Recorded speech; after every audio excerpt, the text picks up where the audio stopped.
Hello good morning student. आज एक नए टॉपिक के साथ आप लोगों के सामने मैं आ चुका हूं, जिसका चैप्टर का क्या नाम है बबुआ, यानी टॉपिक का नाम है सोर्स ऑफ एनर्जी, यानी ऊर्जा के स्रोत। तो सबसे पहले तो जानेंगे हम लोग की एनर्जी है क्या, what do you mean by energy. तो देखिए एनर्जी होता क्या है बबुआ, तो एनर्जी मतलब होता है ऊर्जा। एनर्जी मतलब ऊर्जा, यानी कैपेसिटी टू डू वर्क, यानी बबुआ क्या कहता है, कैपेसिटी टू डू वर्क, यानी काम करने की क्षमता को जो देता है वही एनर्जी है। आज का जो टॉपिक है बबुआ वो क्या है, एनर्जी। आई पढ़ला के बाद देह में तरह एनर्जी आ जाए, क्या है जी, इसलिए कि इसके बारे में हम लोग जानेंगे आज कि क्या होता है एनर्जी। देखिए जब हम एनर्जी की बात करते हैं तो क्या बताया मैंने, capacity to do work is called energy, यानी काम करने की क्षमता को क्या देता है जी, कौन देता है, एनर्जी देता है। यानी कैपेसिटी टू डू वर्क, यानी जो कार्य करने की क्षमता है बबुआ उसी को तो एनर्जी कहते हैं। यानी आप कोई भी कार्य कर रहे हैं उसमें क्या चीज की जरूरत है, एनर्जी की जरूरत है। या तो एस्ट्रोनॉट मून पे जाए वहां पे भी एनर्जी की जरूरत है, चाहे बबुआ तू कोनो चीज करो, दौड़ब तब हो एनर्जी के काम बा, खरीब तब हो एनर्जी के काम बा। तो कहां से एनर्जी आएगा जी, तो कहीं ना कहीं उसका स्रोत होगा, यानी कोई स्रोत तो हो सकता है जो कि एनर्जी हम लोग प्राप्त कर सकते हैं, यानी कार्य करने की क्षमता को ही एनर्जी कहा जाता है। The SI unit of energy. अब बात करेंगे एसआई यूनिट क्या होता है, यानी एसआई यूनिट बबुआ का होता है एनर्जी का, तो कह सकते हैं जूल। क्या होता है बबुआ, जूल। यानी एसआई यूनिट क्या होता है एनर्जी का, जूल, जिसको कैपिटल लेटर जे से डिनोट किया जाता है। किससे डिनोट किया जाता है बबुआ, कैपिटल लेटर जे से डिनोट किया जाता है। ये भी पूछ सकता है कि SI unit of work, work का क्या होता है बबुआ, इसका भी जूल होता है, इसको भी कैपिटल लेटर जे से डिनोट किया जाता है। तो हम लोग एनर्जी के बारे में बात कर चुके हैं कि इसकी क्या होता है एनर्जी और इसकी एसआई मात्रक क्या होती है। अब हम बात करते हैं डिफरेंट फॉर्म ऑफ एनर्जी। क्या बात करेंगे बबुआ, अलग अलग एनर्जी का फॉर्म, कौन कौन से फॉर्म में एनर्जी होता है। हम लोग एनर्जी की बात करते हैं तो mechanical energy, heat energy, chemical energy, electrical energy, sound energy, nuclear energy, ये सारा एनर्जी का अलग अलग फॉर्म होता है। उसके बाद एक इंपॉर्टेंट नोट की बात करते हैं कि energy can not be created, can not be destroyed. बबुआ न तो हम एनर्जी को बना सकते हैं और न तो उसको बर्बाद कर सकते हैं, यानी एनर्जी को न तो बनाया जा सकता है न तो बिगाड़ा जा सकता है। इसको एक फॉर्म से, यानी एक फॉर्म से दूसरे फॉर्म में बदला जा सकता है। जैसे हम लोग बल्ब लगा करके इलेक्ट्रिक एनर्जी को क्या करते हैं जी, लाइट एनर्जी में कन्वर्ट करते हैं। तो ये क्या हुआ, चेंज करना, यानी एक फॉर्म से दूसरे फॉर्म में एनर्जी को बदल सकते हैं। एनर्जी को बर्बाद नहीं किया जा सकता है, न तो बनाया जा सकता है।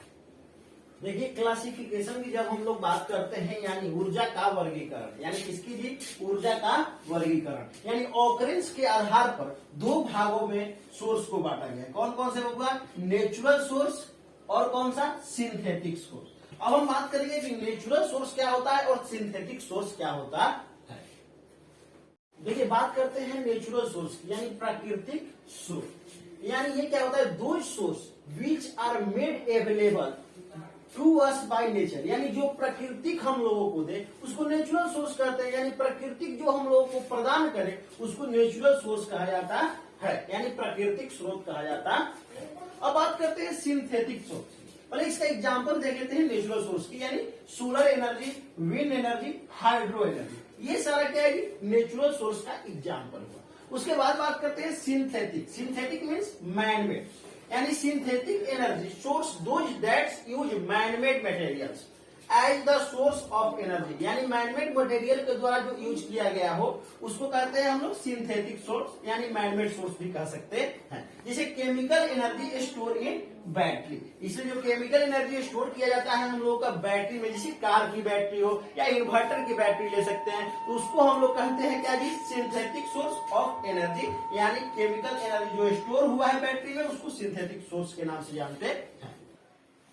देखिए भौतिक अवस्था यानी फिजिकल स्टेट के आधार पर कितनी भागों में बांटा गया है, यानी सॉलिड, लिक्विड और गैस।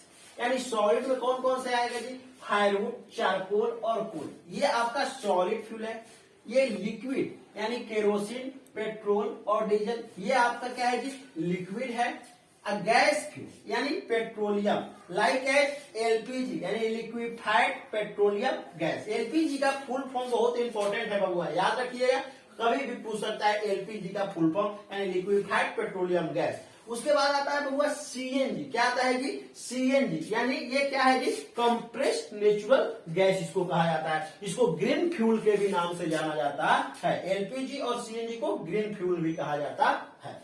एबिलिटी के आधार पर बबुआ अब देखिए दो भागों में सोर्स को बांटा गया है। कौन कौन से जी? रिन्यूएबल और नॉन रिन्यूएबल। इसके मतलब होता है नवीनकरण और गैर नवीनकरण। ये क्या हो जाएगी? होता है जी, देखिए क्या होता है कि नवीनकरण यानी शॉर्ट पीरियड ऑफ टाइम में बबुआ जब कोई एनर्जी रिन्यूएबल हो जाए, जैसे कि विंड एनर्जी, ये कभी खत्म होने वाला नहीं है। शॉर्ट पीरियड ऑफ टाइम यानी कुछ ही समय में ये रिन्यूएबल हो जाता है। सनलाइट यानी क्या होता है जी? ये कभी खत्म नहीं होगा, यानी इसके मतलब नवीनकरण यानी हमेशा नया बनता रहे। और इसके मतलब गैर नवीनकरण, इसके बनने में बबुआ जो नॉन रिन्यूएबल रिसोर्स है इसको मिलियन ऑफ ईयर लग जाता है। जैसे कि petroleum, natural gas, gas, coals, ये सारा जो है ये गैर नवीनकरण है, यानी इसको बनने में मिलियंस ऑफ ईयर लग जाते हैं। लेकिन ये क्या होता है? रिन्यूएबल है, यानी नवीनकरण यानी नया नया रोज रोज बने, कह दे करके समझे खातिर नवीनकरण यानी नया नया रोज रोज बने, यानी शॉर्ट पीरियड ऑफ टाइम में ये क्या हो जाए? फुलफिल हो जाए, तो इसको कहते हैं रिन्यूएबल। ये क्या हो? लॉन्ग टर्म के लिए, लॉन्ग टर्म यानी ज्यादा दिन लगे, मिलियंस ऑफ ईयर लग जाए, तो उसको कहते हैं गैर नवीनकरण। अब अगला एक टॉपिक पे बात करते हैं फ्यूल। जो हम सॉलिड फ्यूल के बारे में पीछे बात कर चुके हैं, तो फ्यूल होता क्या है? यानी कह रहे हैं the substance which produce heat on burning in air, यानी जो हवा में बबुआ जरे, यानी जरे खातिर हवा की जरूरत है बबुआ, तो उसी को तो फ्यूल कहते हैं। जलावन जिसको कहते हैं जानता है ना, जो हम लोग खाना वाना बनाने में गांव में क्या करते हैं, उसको प्रयोग करते हैं, लकड़ी उकड़ी, उसी को तो फ्यूल करते हैं। जिसको जलाने में क्या करेगी? जलाने पर हीट प्रोड्यूस हो, यानी बबुआ का गर्मी, हीट माने गर्मी प्रोड्यूस करे, उसी को तो फ्यूल कहते हैं हम लोग।